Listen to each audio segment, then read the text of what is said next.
আসেন আমার রাসূলুল্লাহর দাদা বলছিলা ওই বাচ্চাগুলোকে বারবার বোঝাতে লেগেছে, এ বাবা ছেলে মায়ের কাছে ফিরে যাও বাবা।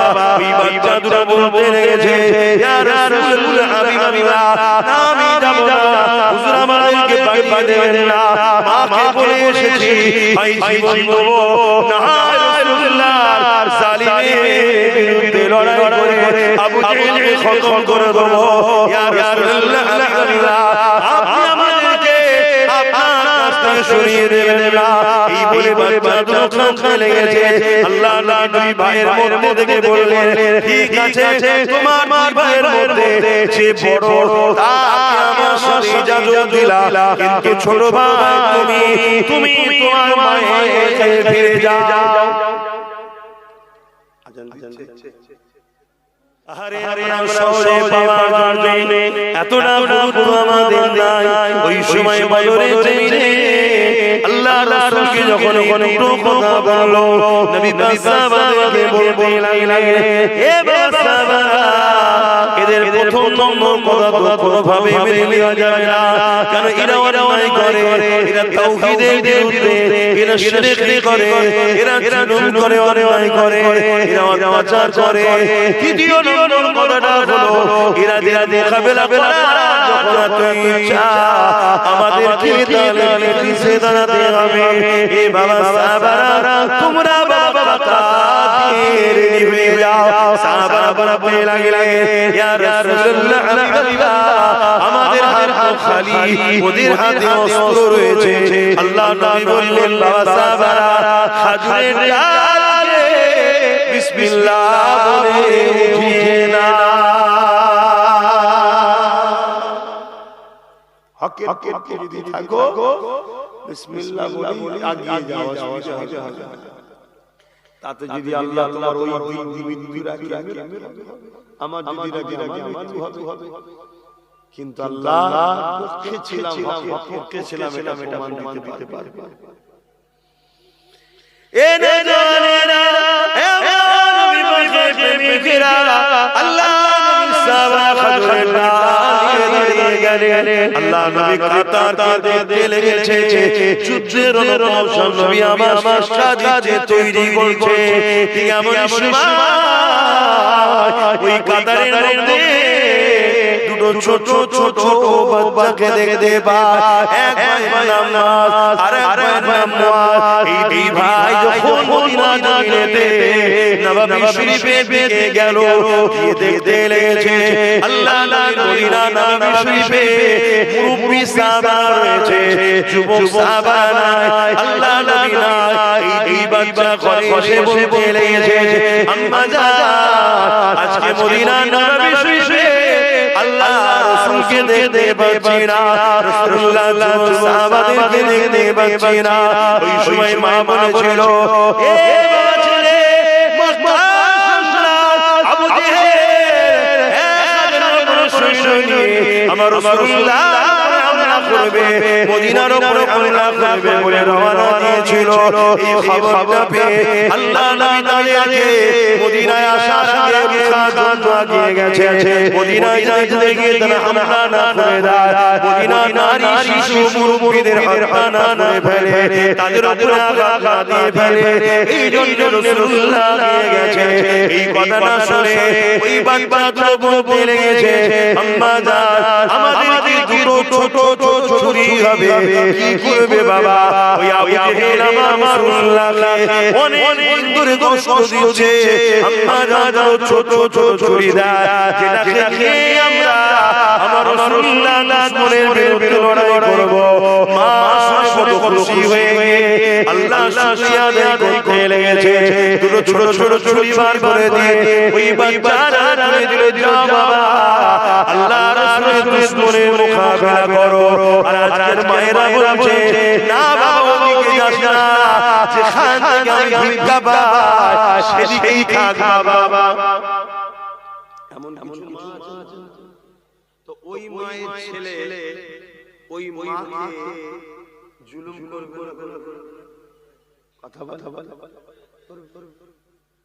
কেন? ও মা ছেলেকে রাসূল চিনাই নাই, হক চিনাই নাই, ইসলামের দুশমন চিনাই। তবে আলহামদুলিল্লাহ যে মাতা সন্তানকে রাসূল চিনাবে, আল্লাহ চিনাবে, সেই সন্তানকে আল্লাহ এমন তৈরি করবে এই মায়ের পায়ের তলাতেই জান্নাত মায়ের পায়ের তলাতেই থাকবে। জোরে জোরে সুবহানাল্লাহ। এ তরুণেরা, এ মা নবী পাকের প্রেমিকেরা, বাপেরা, জওয়ানেরা, তরুণেরা, বন্ধুরা, আল্লাহ নবী যখন এই বাচ্চাগুলো সামনে এসে দাঁড়ালেন, ওই বাচ্চা দুটো রাসূলুল্লাহ দরবারের ময়দান থেকে তাদেরকে ঘরে পাঠিয়ে দেয়।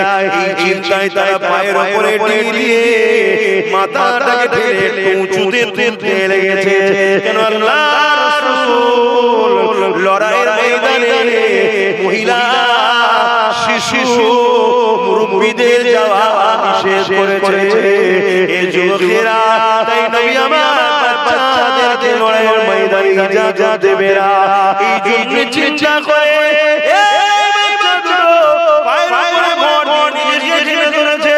আল্লাহ নবীর সামনে এসে দাঁড়িয়ে গেছে। কতক্ষণ বাচ্চা পায়ের উপরে ভর দিয়ে থাকবে, আবার পা থেকে পড়ে যায়, আবার ঠেলে ওঠে।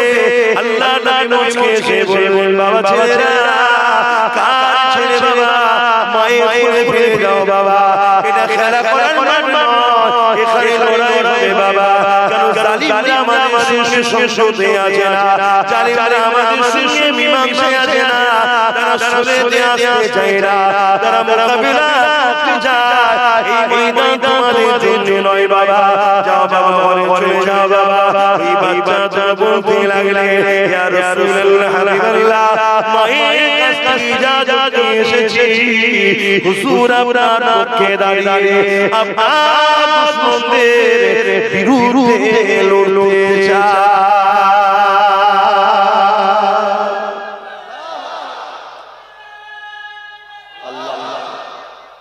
আজকেও রাসূলের দিনে দুশমন আছে, জোরে বলে।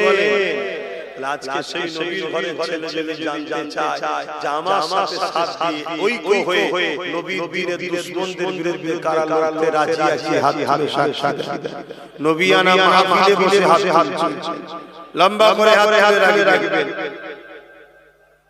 একটু ডায়ে বায়ে দেখেন কেউ হাত তোলে, কেউ না, দেখুন দেখা দরকার, হাত না বানা।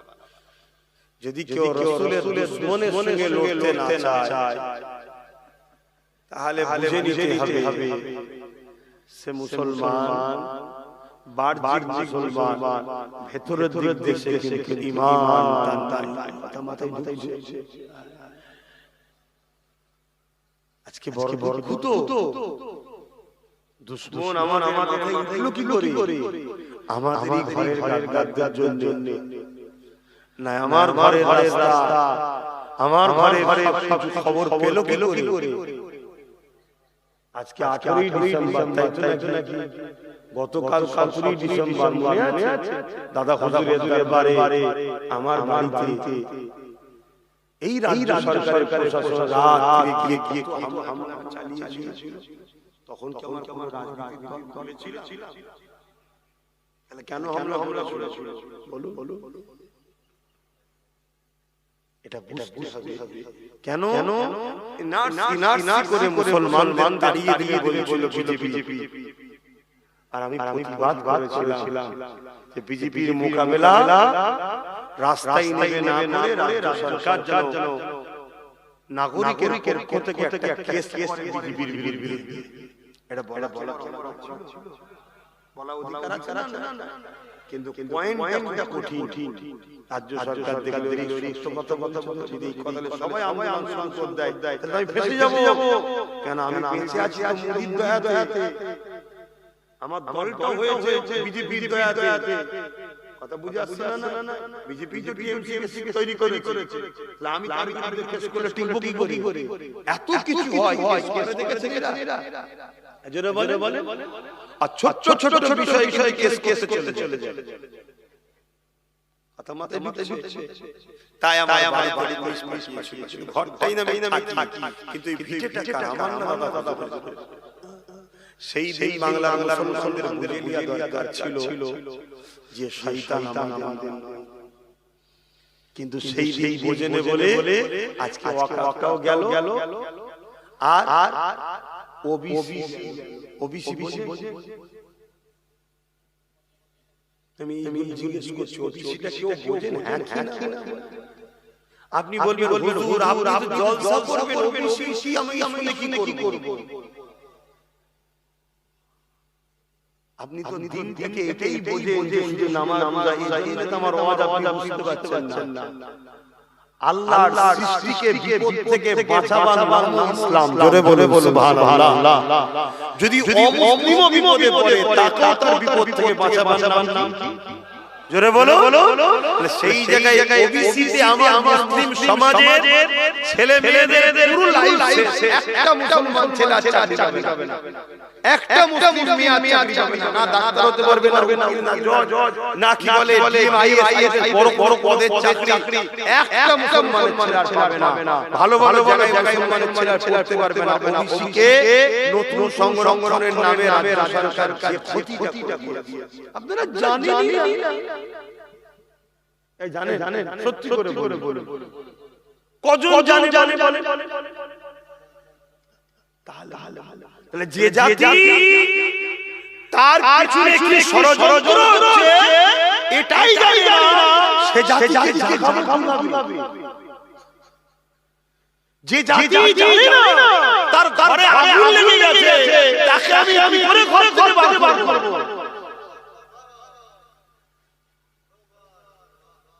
আগে তো জানতে হবে যে আপনার পিছনে কি ষড়যন্ত্র চলছে। উত্তর প্রদেশ, গুজরাটে মুসলমানদের ঘরকে ভেঙে দেওয়া হচ্ছে, তাদেরকে বুলডোজার তাদের ঘর ভেঙে দেওয়া হচ্ছে, তাদেরকে মেরে ফেলা হচ্ছে, তাদেরকে তাড়িয়ে দেওয়া হচ্ছে। এটা উত্তর প্রদেশে হচ্ছে, আসামে হচ্ছে, গুজরাটে হচ্ছে, বিজেপি শাসিত এলাকায় হচ্ছে। আর আমার সিস্টেমটা একটু আলাদা। কি এখানে প্রয়োজনে একদম আমাদেরকে শেষ করে দেওয়া হচ্ছে।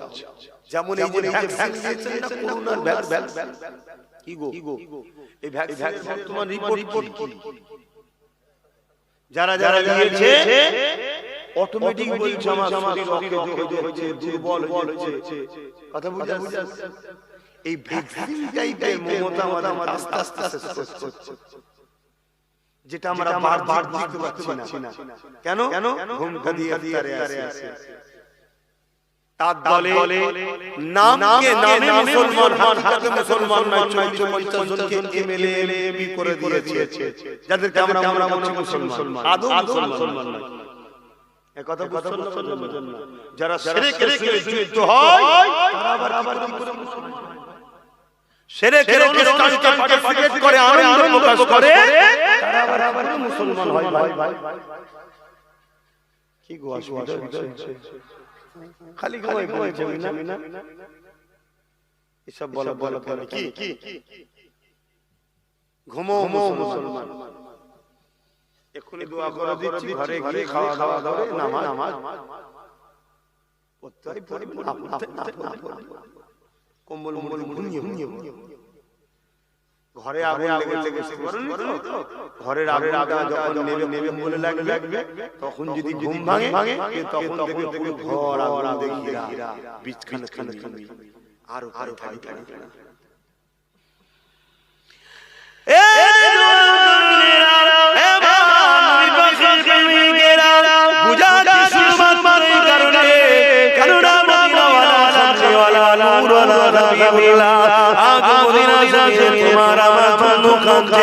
সেই নবী পাকের উম্মত তুমিও, সেই নবী পাকের উম্মত আমিও, এই উম্মত মাদির সম্পর্ক রয়েছে। তাই আমাদেরকে বুঝাতে দিয়েছে রাসূলুল্লাহ আমাকে বড় মহব্বত করে, সেই নবীর মহব্বতের অনুরোধে বাজাবার চেষ্টা করতেছি, যাতে করে রাসূলুল্লাহ কিয়ামতের দিনে আমার উপরে রাজি খুশি হয়ে যায়। হে নবীর উম্মতেরা জাগো, এখন ঘুমিয়ে থেকো না। আল্লাহ নবী জানিয়ে দিলেন, হে আমার উম্মতিরা, আমি রাসূলুল্লাহ আমাকে যারা মানো, কিয়ামতের শেষ দিন পর্যন্ত তোমরা কুরাইশের বছরের ছেলে ঝানঝান নিচে থাকবে কুরাইশের নেতৃত্ব মানবে এ যুবকেরা তরুণেরা আগামী কিল্লা কুরাইশ শাসন করেছে জমানা মুজাহিদ করেছে তার নেতৃত্ব তোমার আমার বাপ দাদু এখন সবাই মেনে চলছে সেই বংশাবলী হিসাবে আজ আমাদেরকে ডাকি আসো ঐক্যবদ্ধ হয়ে ক্ষমতা অর্জন করি যে রাস্তায় তারা আমার মসজিদকে মিটাচ্ছে যে রাস্তায় তারা আমার মাদ্রাসাকে মিটাচ্ছে যে রাস্তায় তারা আমার আকাবকে নিয়েছে ওই রাস্তা দিয়ে হেঁটে গিয়ে বাবা তৈরি করে আমাদের আকাবকে ফিরিয়ে নেব পাশাপাশি আমাদের চাওয়া পাওয়া প্রয়োজন যা আছে আল্লাহ পাকের দয়াতেও সেটাও ইনশাআল্লাহ মিটে যাবে আর যদি তা না করে কমিয়ে থাকে চাই আদায় করো সময় কিন্তু বড় সংখ্যে আফসোস করতে হবে বিগত দিন যা বলেছিলাম আজকে তাই ঘটছে আজকে যা বলছি কাল ঘটে যাবে ইনশাআল্লাহ আসেন আমার রাসূলুল্লাহর কথা বলছিলাম ওই বাচ্চাগুলোকে বারবার বোঝাতে লেগেছে এ বাবা ছেলে মায়ের কাছে ফিরে যাও বাবা ওই বাচ্চাগুলো বলতে লেগেছে ইয়া রাসূলুল্লাহ হাবিবাল্লাহ আমি যাব না হুজুর আমাদেরকে বাড়ি দেবেন না মাকে বলে এসেছি ভাই জীবন দেব না রাসূলুল্লাহ জালিমের বিরুদ্ধে লড়াই করে আবু জেহেলকে খতম করে দেব ইয়া রাসূলুল্লাহ হাবিবাল্লাহ আপনি আমাদেরকে আপনার রাস্তায় সরিয়ে দেবেন না এই বলে বাচ্চাগুলো খামখা লেগেছে আল্লাহ নবী ভাইয়ের মধ্যে থেকে বললেন ঠিক আছে তোমার ভাইয়ের মধ্যে যে বড় তাকে আমার সাথে ইজাজত দিলা কিন্তু ছোট ভাই তুমি তোমার মায়ের কাছে ফিরে যাও আজান দিচ্ছে আচ্ছা মহল্লা আজান হয় না মহল্লাটা হলে বলবেন কথা বুঝে আসছে কেন এখন লাউড স্পিকারে আজান হয় এইজন্য মহল্লার হকটা আদায় করতে হবে তাহলে একটা কি এক বড় ভাইকে বলল আপনি যান আপনি আমাদের সাথে থাকেন ইজাজত রাসূল বাবা তুমি আমাদের সাথে থাকো যখন এখন এত করছো আর তার মধ্যে থেকে দিল না মুনামুনি ভাই ছোট ছিল তাকে রাসূল বললেন তুমি বাবা মায়ের কাছে যাও ছোটটাই কথা কান্না শুরু করে ভাবো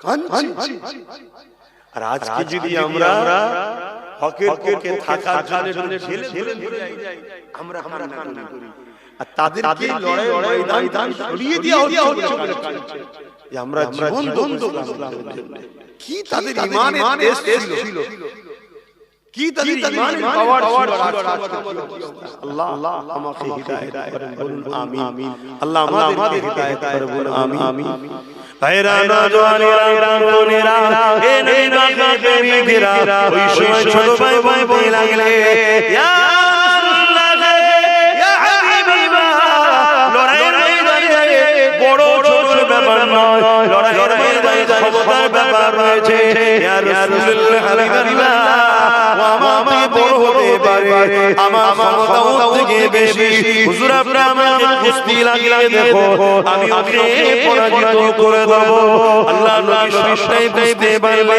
রাসূল বললেন সাহাবা দেখো আল্লাহকে কতটা ভালোবাসি বাচ্চা দেখো বাবা এই বাচ্চা রাসূলকে কতটা ভালোবাসে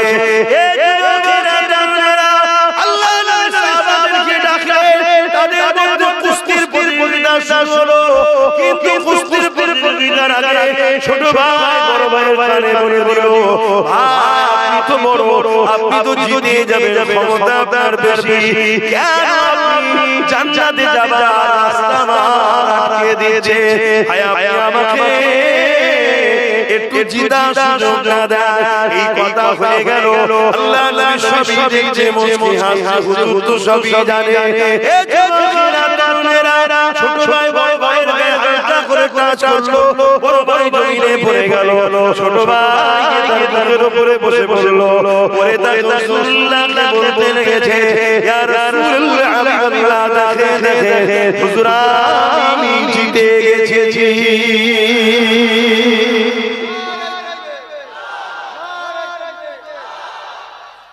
ওইদিকে আবু জেহেল বাহিনীরা দেখছে যুদ্ধ কি করবে? যুদ্ধ করার আগে কি হারবে না? যে জাতি মরার জন্য কম্পিটিশন করে সে জাতিকে পৃথিবীর কোনো শক্তি হারাতে পারে। যে জাতি বাঁচার জন্য জালিমের পিছনে লুকোয়, ইসলাম বিদ্বেষীদের পিছনে লুকোয়, সে জাতিকে তো সবাই মারে ভাই। আজকে আমরা মূল স্রোত থেকে সরে গেছি। তাই রাসূল বললেন একটা সময় আমার উম্মত প্রচুর মার খাবে। সাহাবারা বলেছেন হুজুর আমার ভাইদের কি সংখ্যা কম হবে? রাসূল বললেন না, সংখ্যা অনেক হবে, কিন্তু তারা মুমিনকে ভয় করবে, আল্লাহকে ভয় ছাড়া। বলুন আজ আমরা জালিম শাসকের সামনে কথা বলতে গেলে আমাদের ভাই কি করব, কেস হয়ে যাবে, কাজ বন্ধ করে দেবে, ভাই মারবে, এই ভয় আছে। আমরা দুনিয়াকে ভয় করি, আল্লাহকে ভয় ছাড়া। আরে আমরা মানুষ আপনাদের কি দোষ দেব? বড় বড় আলেম উলামা হুজুর হযরত সেজে ঘুরছে, তাদেরও ধারে আমরা না। এই মুহূর্তে যত আলেম উলামা যত আছে সবাই যদি একসাথে তলায় এসে এই মুহূর্তে একটাই কথা বলে, ওয়াকাফের দুশমন যারা আমাদের দুশমন তারা, ওয়াকাফের বন্ধু যারা আমাদের বন্ধু তারা, আমরা ছাড়া কোনো বেটা বাংলাদেশ ক্ষমতায় থাকতে পারবে না। তাহলে এই মুহূর্তে আমাদের দাবি সবাইকে মানতে হবে না, কিন্তু আমাদের খেয়াল আছে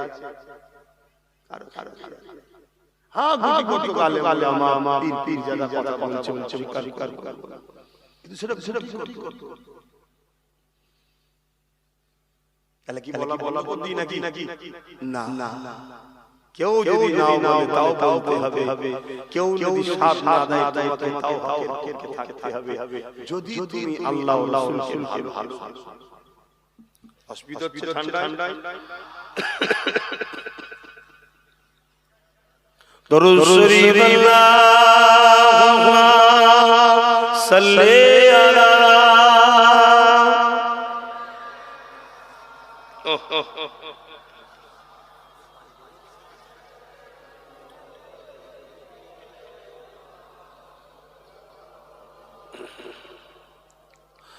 মধুর চেয়ে মধুর আরো আমার নবীর নাম, আমার নবীর নাম। মধুর চেয়ে মধুর আরো আমার নবীর নাম, আমার নবীর নাম।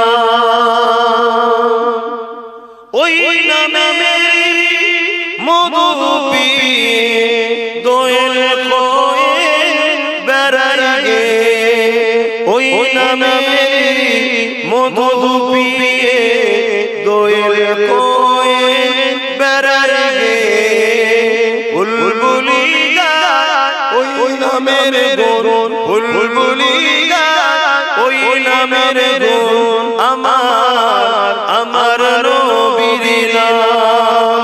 মধুর চেয়ে মধুর আরো আমার নবীর নাম।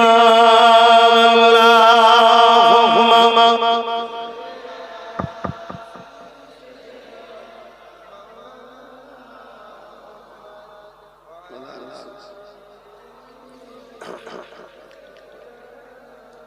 ভাইরা কি কথা বলবো না, শেষ করে দেবো। অসুবিধা হচ্ছে না? ভালো লাগছে না তো? কেন আপনারা উপরে তো একেবারেই তবে আল্লাহর নিয়াম আছে, ছাওয়া তার এটা নেহনি হরে পুরো খোলা আমার চারিদিকে একটা ঠান্ডা ভাব।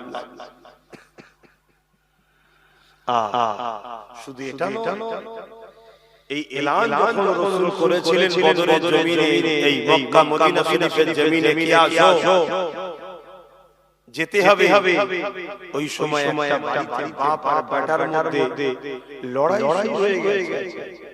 এই লড়াই দুই জায়গা দখল নিল। এই লড়াই বারবার দেশের লড়াই নয়, এই লড়াই আমাদের নয়। কম্পিটিশনের লড়াই, কি লড়াই? বাপ বলছে আমি রাসূলুল্লাহর সাথে যাব, আবু জেহেল খেলতে, ছেলে বলছে আমি রাসূলুল্লাহর সাথে যাব। বাপ বলছে তুমি ঘরে থাকো, ছেলে বলছে না আপনার বয়স হয়েছে, আপনি ঘরে থাকেন, আমি রাসূলুল্লাহর সাথে যাব। জোরে বলে বলুন সুবহানাল্লাহ। হাই তাদের কি কম্পিটিশন ছিল। আজ যদি সময় ডাকা হয় চলো আগামী দিন মসজিদ মাদ্রাসা ওয়াকাফ বাঁচাবার স্বার্থে জালিমদের বিরুদ্ধে লড়াই করতে হবে। তুমি আমি বলবো আমার মাঠে চাষ আছে, আমার বাজারে জিল যেতে হবে, আমার হাতে কাজ আছে, দোকান খুলতে হবে, কি বলি হাই হাই এত সহজ, এটাও করতে হবে।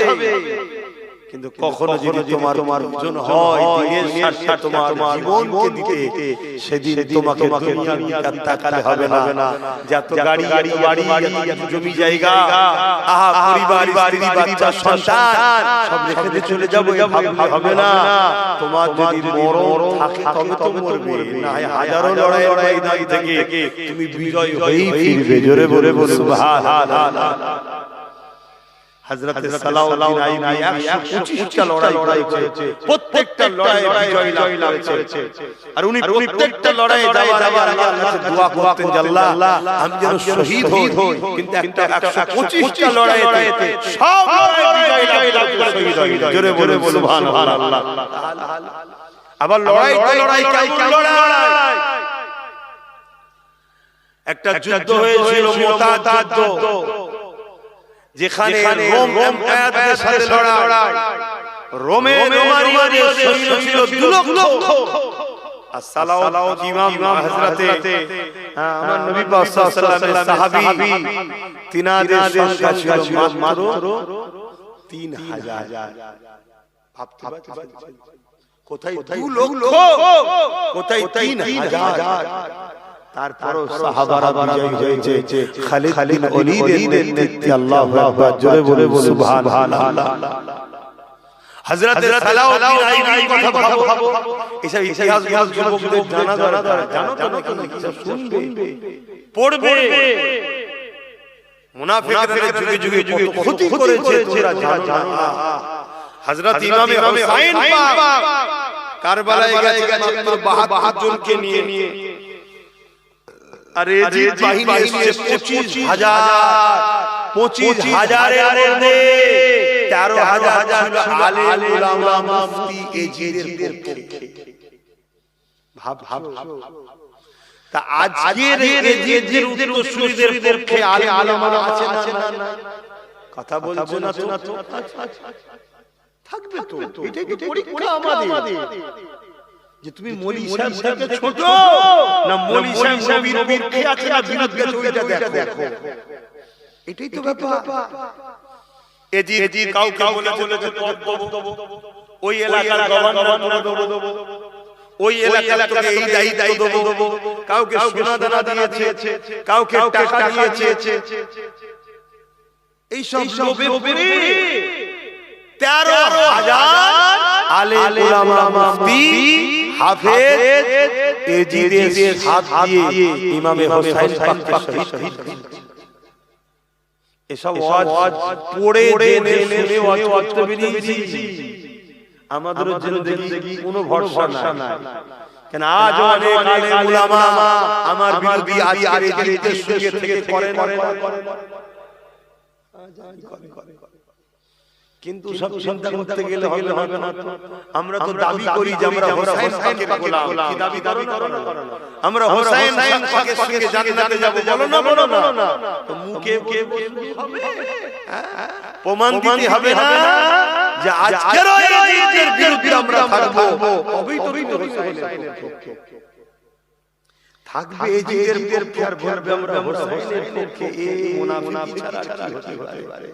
দুনিয়াকে হয়তো তুমি ধোঁকা দিয়েছো, আমার আল্লাহকে ধোঁকা দিতে পারবে কি গো? আমার আব্বা জানেরা শুনছো, ছেলে ঠিক ছিল নাকি? মুরব্বিরা কি বলছে? ঠিক ছিল। সারা জীবন ওয়াজ হচ্ছে, নামাজ পড়ো, রোজা রাখো, হজ করো, দাঁড়িয়ে রাখো, সারা জীবন ইসলামে ছাড়া নামাজ পড়তেই হবে সবাই জানে, কিন্তু নামাজ পড়ে যদি এতিমের মাল ঝেড়ে খায় সে নামাজি যাবে এটা কজন জানে? নামাজ পড়তে হবে সবাই জানে, কিন্তু নামাজ পড়ে যে বেকার বেদ দিয়ে পড়লে কি নামাজি হবে? রোজা রাখতে হবে সবাই জানে, রোজা রেখে গরিব এতিম অসহায়দের পয়সা লুটে তার পার্টিতে বেঈমান মুশরিক কাফেরদের সাথে একসাথে গপগপ কি হবে? এটা কজন জানে? কি গো বল আপনাদের কাছে কষ্ট দিচ্ছে, আমি খালি শুনতে চাই না, আমি শোনা। চলেন ছোট করে দি। ইয়া নবী সালাম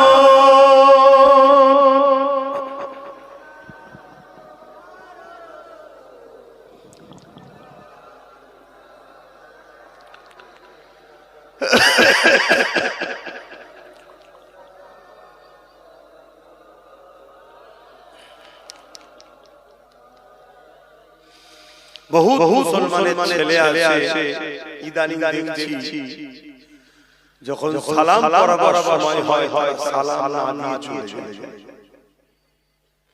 কথা বুঝে আসছে না? এটা কি আমাদের জন্য খুশির খবর না দুঃখের খবর? তৈরি হও, কি করে চেষ্টা তো করছি, যদি জাতি জেগে যায়, জাতি যদি বোঝে, যেদিকে না বোঝে তার করতে পারে। আমার করার আছে কি? তালা বদর আলাইনা মিন শানিয়াতিল ওয়াদা وجب الشكر علينا ما دعا لله يا نبي سلام يا رسول سلام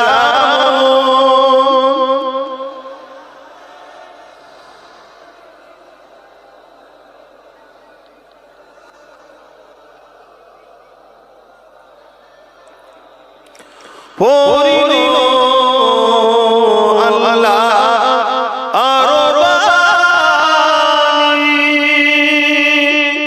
পোহানো দুঃখে এর জনি হইল জগৎ অনুরানী আমিনা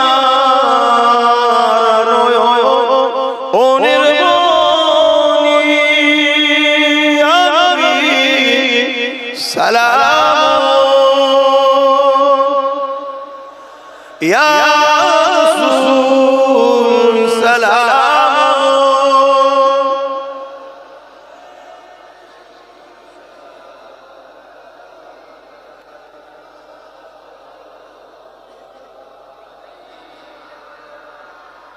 يا نبي مدينة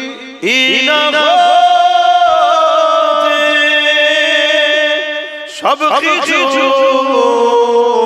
পারে দেখি মোদের কবরে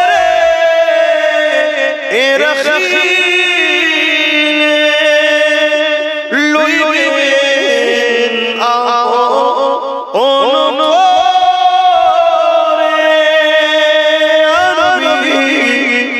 সালাম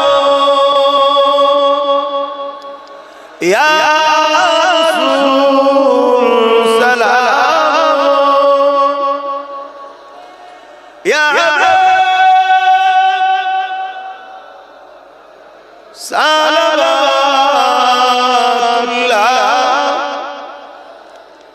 সকলে গায়ে গায়ে বসু দোয়া হবে বালাগাল উলা বিকামালিহি